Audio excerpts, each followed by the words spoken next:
I am very excited. I'm gonna go ahead and stop sharing that poll. National Sandwich Day is canceled. No, Peyton, it is still National Sandwich Day. I'm very excited. It's also the election day. So today, we are gonna do like just a little bit of review. Mostly I'm gonna make an announcement. And then we're gonna do some election math. So if you are one of my beautiful humans who already either took the notes or already like opened up the assignment and made a copy of it, I love you. I think you're doing an awesome job. We're gonna pause on that assignment. I decided this morning that it would be better, like my brain is just like wrapped up in election, and I think maybe yours is too. And so I think it would be awesome for us to explore some election math. So we're gonna pause on assignment 13. We're gonna move it to Thursday, so your work will not be wasted. But it is posted, so if you wanna start working on it before Thursday, you can. To review / make an announcement. Real talk, more real talk, like even like first we had the sandwich burger real talk. Now we're having a real talk about submission rates. Our submission rate from assignment 11 and 12, the 2 assignments from last week, was no bueno. There are 28 people who have not turned in assignment 11, which is yikes. There are 36 people who have not turned in assignment 12, which is major yikes. The reason that it is this big yikes emoji face is because those 2 assignments are currently worth 30% of your grade. So basically like assignment 11 is bringing you down 15% and assignment 12 is bringing you down 15% because those 2 assignments are all that is in the semester 2 section. So it is super, super, super duper duper important that you turn in 11 and 12. Like this red is everything we did in quarter 1, but this much, like almost half of that again is those 2 assignments. That's a lot. So if you haven't turned in those should be top priorities for you. I know some of us were sick, some of us got overwhelmed, some of us got a little confused, but I would really, really, really like to help you out. And so I am having office hours today, specifically for assignment 11 and assignment 12. If you come, we will finish them together. That is my promise to you. So if you come at 3:30, we will do 11 and 12 together. We'll do whatever you need to do so that we can get you to a place where you can turn that in, because 30% of your grade is a lot. If you turned it in, obviously you don't need to come to office hours, but office hours today will be for assignment 11 and 12. 11 and 12. Cool. All right, that is my big announcement. That's our review of last week. We are gonna head into some election math, which I'm super pumped to think about and talk about. And I'm also super pumped because it means that there won't be like a ton of other things to do. So you can go to student.desmos.com. We're gonna try a Desmos activity today. It's gonna have all the links, everything you need. If you don't wanna go to student.desmos.com, I'm gonna go ahead and link it here in the chat box. If you can go ahead and click that link in the chat. Click that link in the chat.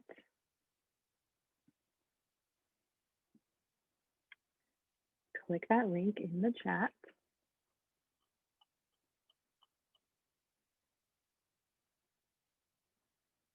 Click that link.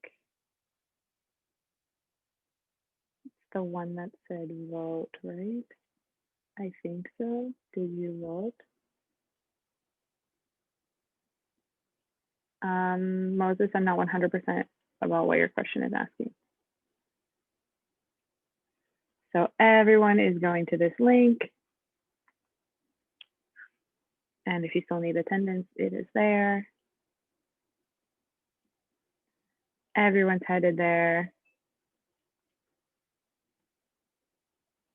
If you're just joining us, we're headed to this website.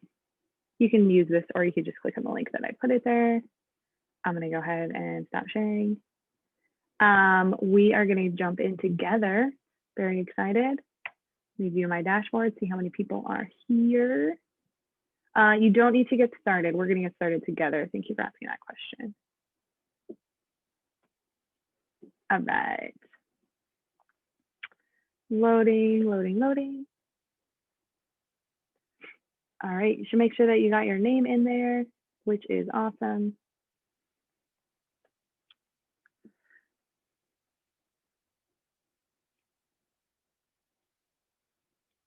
All right. You should be able to see page 1. Page 1 asks where you're at.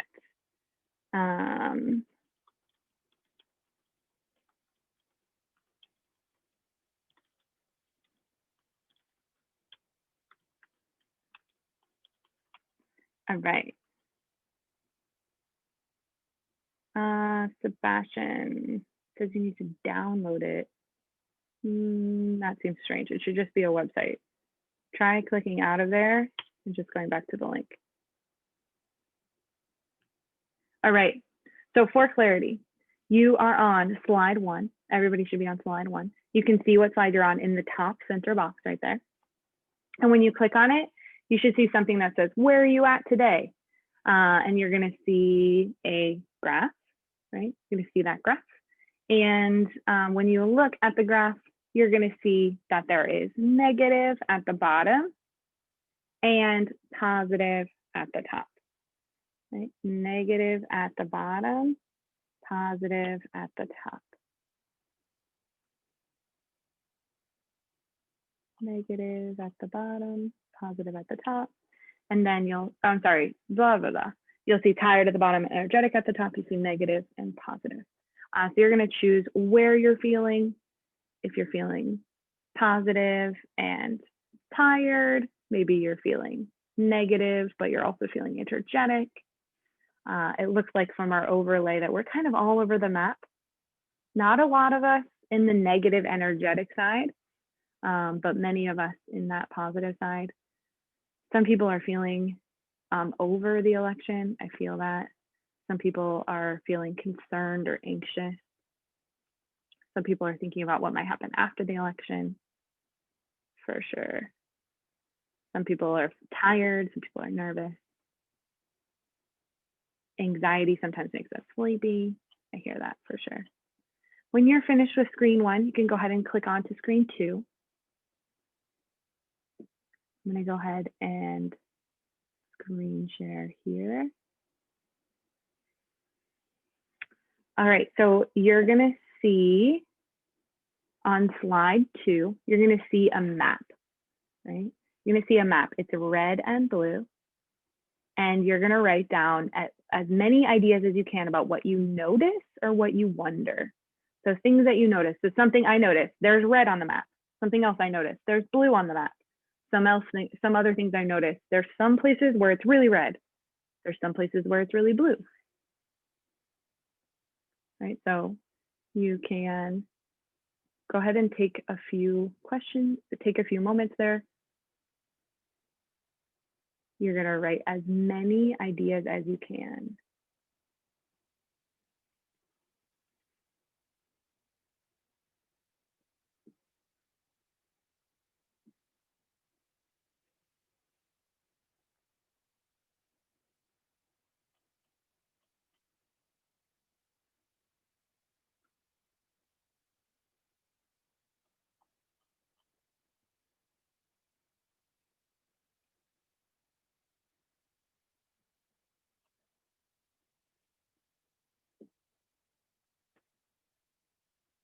All right. Now that you've had a second to check out the map and take a look at what it is, I'm going to go ahead and send you into breakout rooms just for a few moments. They have 4-ish people in them, and they're mostly people you chose. So you're going to head into your breakout rooms. You're going to share out, each person's going to share out something that they noticed or wondered. And then you guys collectively as a team are going to check out slide 3. Slide 3 asks you to write a newspaper headline that would describe what you think the graph is about. So you're going to talk about slide 2, which are the things that you noticed or wondered. And then number 3, you're going to write a headline. Okay, so you're doing slides 2 and 3. You're talking about them in your group. I'll pull you back in just a second. Let me send you out. All right. Go ahead and head into those rooms.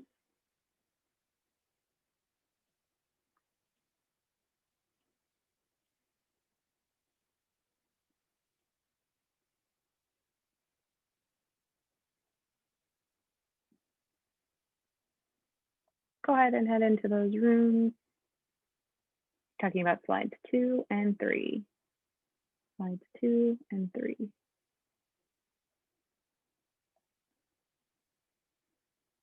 You can hear my voice. Go ahead and head into those rooms. Slides 2 and 3 is what you're talking about. I would love to hear a few people just come off mute and tell us one of your, or like what your newspaper headline would be. You can either raise a blue hand or you can just come off mute. Wait, for the headline or what our group said? Let's do for the headline. What was your headline?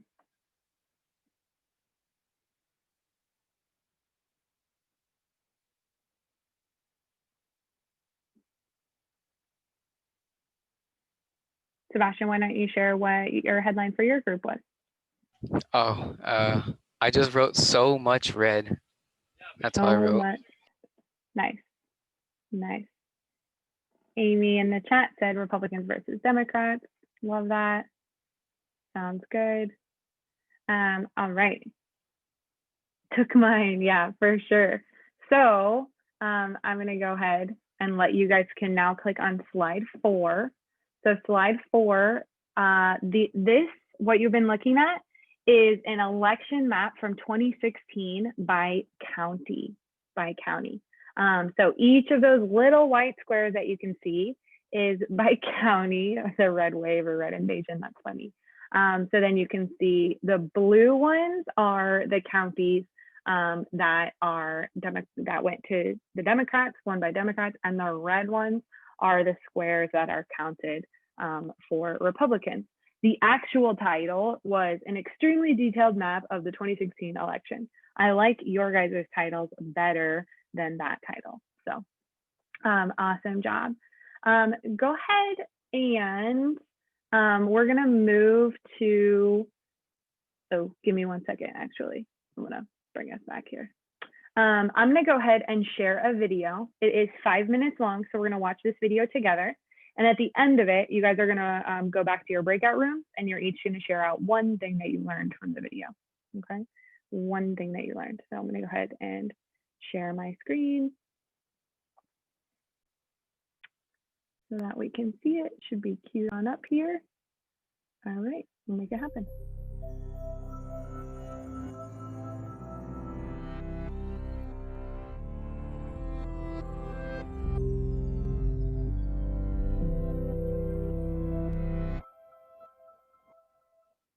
Most people have heard of the Electoral College during presidential election years. But what exactly is the Electoral College? Simply said, it is a group of people appointed by each state who formally elect the President and Vice President of the United States. To understand how this process began and how it continues today, we can look at the Constitution of the United States. Article 2, Section 1, Clause 2 of the Constitution. It specifies how many electors each state is entitled to have. Since 1964, there have been 538 electors in each presidential election. How do they decide on the number 538? Well, the number of electors is equal to the total voting membership of the United States Congress, 435 representatives plus 100 senators and 3 electors from the District of Columbia. Essentially, the Democratic candidate and Republican candidate are each trying to add up the electors in every state so that they surpass 270 electoral votes, or just over half of 538 votes, and win the presidency. So how do states even get electoral votes? Each state receives a particular number of electors based on population size.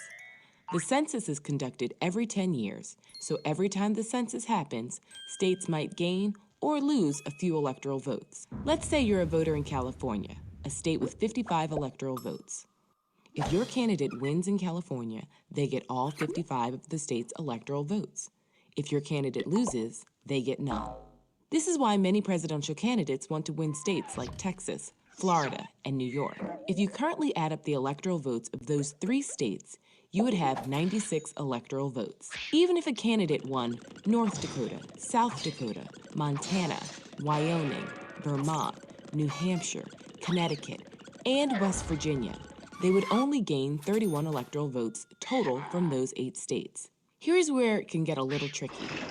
On a rare occasion, like in the year 2000, someone can win the popular vote but fail to gain 270 electoral votes. This means that the winner may have won and collected their electoral votes by small margins, winning just enough states with just enough electoral votes, but the losing candidate may have captured large voter margins in the remaining states. If this is the case, the very large margins secured by the losing candidate in the other states would add up to over 50% of the ballots cast nationally. Therefore, the losing candidate may have gained more than 50% of the ballots cast by voters, but failed to gain 270 of the electoral votes. Some critics of the Electoral College argue the system gives an unfair advantage to states with large numbers of electoral votes. Think of it this way. It is possible for a candidate to not get a single person's vote, not one vote, in 39 states or the District of Columbia, yet be elected president by winning the popular vote in just 11 of these 12 states: California, New York, Texas, Florida, Pennsylvania, Illinois, Ohio, Michigan, New Jersey, North Carolina, Georgia, or Virginia. This is why both parties pay attention to these states. However, others argue that the Electoral College protects small states such as Rhode Island, Vermont, and New Hampshire, and even geographically large states with small populations, like Alaska, Wyoming, and the Dakotas. That's because a candidate can't completely ignore small states, because in a close election, every electoral vote counts. There are certain states that have a long history of voting for a particular party. These are known as safe states. For the past 4 election cycles, in 1996, 2000, 2004, and 2008, Democrats could count on states like Oregon, Maryland, Michigan, and Massachusetts, whereas the Republicans could count on states like Mississippi, Alabama, Kansas, and Idaho. States that are teetering between parties are called swing states. In the past 4 election cycles, Ohio and Florida have been swing states, twice providing electoral votes for a Democratic candidate and twice providing electoral votes for a Republican candidate. Think about it. Do you live in a safe state? If so, is it a Democratic or Republican safe state? Do you live in a swing state? Are your neighboring states swing or safe? Is the population in your state increasing or decreasing? And do not forget, when you're watching the electoral returns on election night every 4 years and the big map of the United States is on the screen, know that the magic number is 270 and start adding.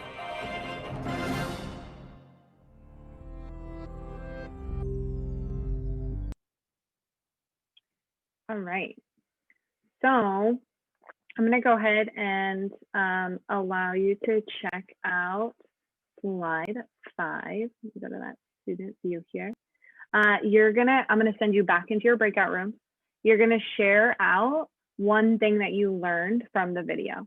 Okay, so one thing from the video. So then everyone's going to fill in their name, their partner's name, and what that person learned. Okay, so everyone's filling it in for yourself, what you learned, and what your partners or your group members learned, and then jump in here. Okay, so you're going to go to slide 5. I'm going to go ahead and open up your rooms again, and you can head back into those rooms.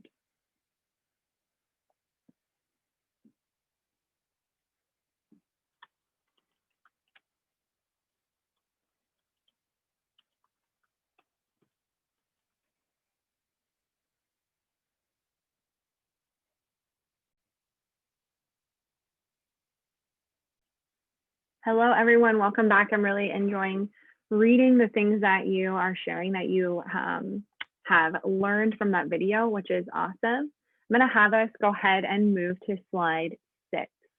If some of your teammates did not talk, you're just going to go ahead and put their name, and then you're going to put did not share in that box. That's totally fine, because that's good information for me to know as well. Sweet.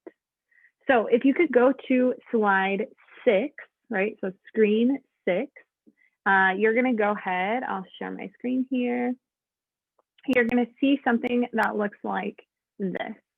It says count up the nearly certain electoral votes for Biden and the nearly certain electoral votes for Trump. Then enter them below. So anything that you see that's blue, right? Anything that you see that's blue, including these ones over here. These are states that are too small on the little picture here to have their own numbers. So anything that's blue, that is a nearly certain electoral vote for Biden, right? So that's blue, right?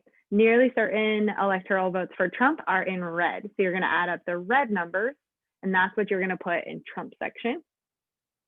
And then the yellow one are the swing states for this election. So this is based off of the most recent polling data. So the blue ones are the ones that pollsters think is going to go to the Democrats. The red ones are the ones that they think are going to go to the Republicans. And then the yellow ones are the ones they don't know. Those are what's called the swing states that we saw in the video. So the swing states, you're going to add those up. That's going to go in that last column there. All right, last column. So you're actually going to count, right? So you can use a calculator if you want. You can add on paper if you want. Maybe get out those phones and use your phone calculator. So you're going to count up the blue ones, all the blue ones. You're going to count up the red ones, all the red ones. And you count up the yellow ones.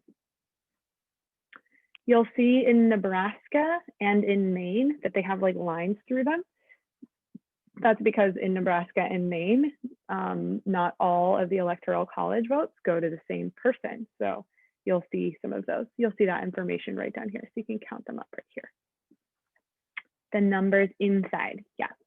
So you're going to count up the numbers inside. So if I'm going to do this for Biden, I'm going to count 12 plus 7 plus 55 plus 5. And if you can't see, there's a little button, you can make it bigger. Plus 20, plus 13, plus 29, plus 4, all the blue numbers. I'm going to count up the blue numbers. And then I'm going to count up the red numbers.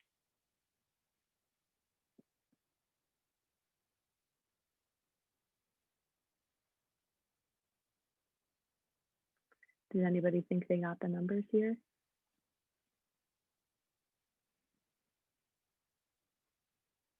I'm seeing some 203s, 207s, 208s.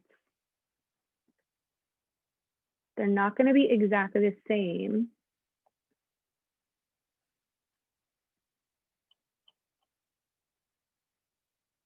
I'm going to count those up.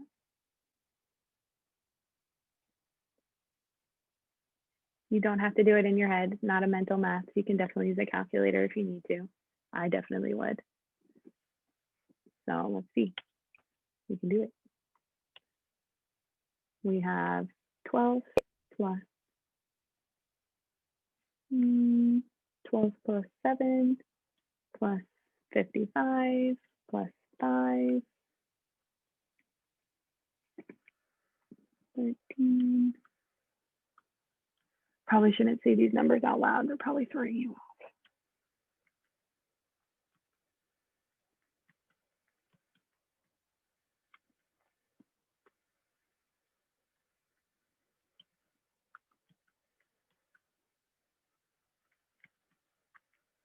All right.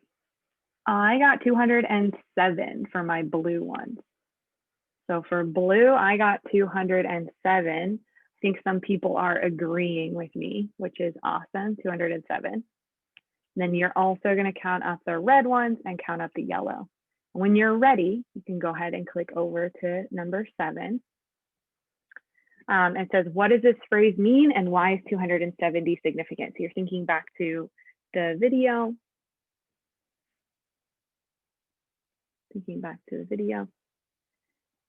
And then you'll notice that it will let you click onto slide 8. Yep, you're going to count up the ones on the side as well. Absolutely. Because those are representing states that are too small for the map. So as you move through, I'm just going to show you what you're going to do. So you're going to go to this map, and the map is going to show you the map that we were just adding up. I got 207 for blue. So it's going to load up CNN's version of this map. Loading, loading.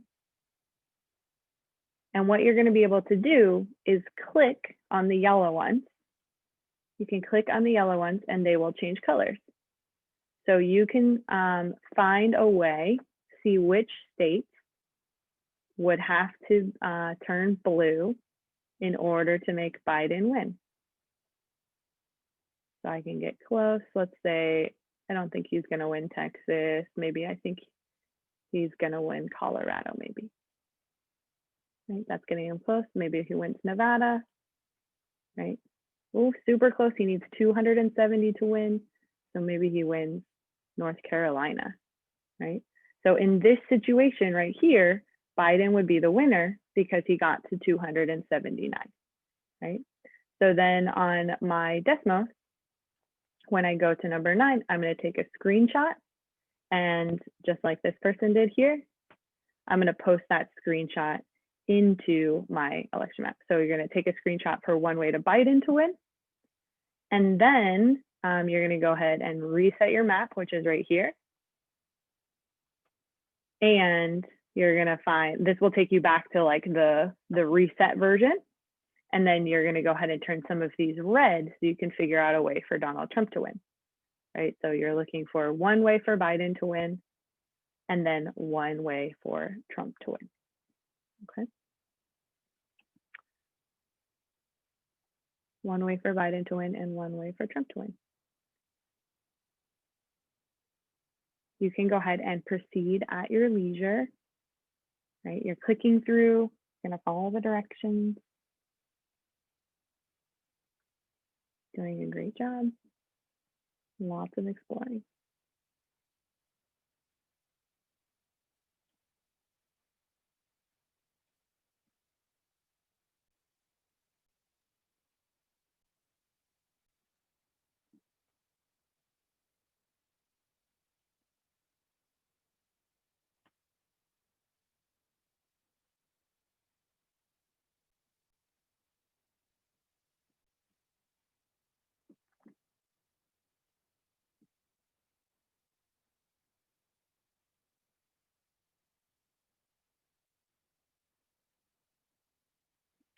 All right, team. For your assignment today, I want you to get to slide 13, right? So up to slide 13. There are 20 slides all the way to the end, and you're welcome to look at all of them if you're really interested. But if you're just trying to do like what you have to do for your math, you're going up to slide 13, right? Up to slide 13. You're following the directions, you're working your way through. If you have any questions, you can either text me, you can FaceTime me if you really want to. You can come back to my Zoom call at 3:30 for some more support. I'm going to go ahead and leave open your breakout rooms. If you guys want to go to those breakout rooms and work together, you can. Otherwise, this is the end of our official class together, and you should continue working on up to slide 14. What slide are we going to? What slide do we have to go to? Up to 14, up to 14, right? So 1 through 13 needs to be complete. 1 through 13 needs to be complete. So up to 14. Okay. Otherwise, I will talk to you guys soon. I hope you have a great election night, and I will talk to you guys on Thursday. I'll see you guys later. Bye. Bye. Bye, guys. Adios, adios. Bye. See you later. Have a great rest of your day.